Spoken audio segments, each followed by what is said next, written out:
Šis video ir paredzēts tiem, kuri meklē un vēlas atrast grīdas naturālā ozola tonī.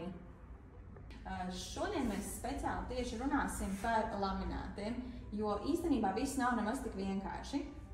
Tātad naturālie ozola toņi var būt ļoti dažādi, sākot ar gaišāku un līdz pat tumsnējākiem toņiem, kā arī dizaini var būt bez zariem, tādi mierīgāki, varbūt ar izteiktāku tekstūru, ar šādiem te kā rievām, izteiktākām zaru vietām. Zaru vietas var būt akcentēti melnas, vai arī speciāli tieši it kā aizkrāsotas, lai nebūtu tik pamanāmas.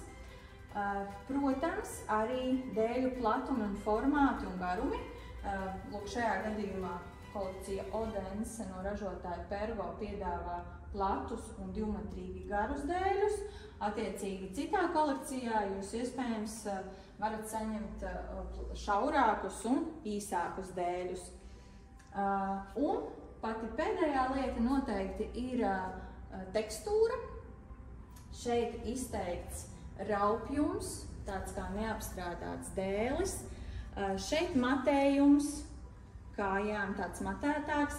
Ja nepatīk, vienmēr var arī atrast dizainus, kuri ir gludāki un tādi vienmērīgāki. Kā jūs redzējāt, naturālā ozola tons nenozīmē tikai vienu variantu. Tas ir ļoti plašs jēdziens. Nāciet pie mums, mēs jums parādīsim visus variantus, kādi mums ir pieejami, gan lamināti, gan vinila grīdas un, protams, arī parki.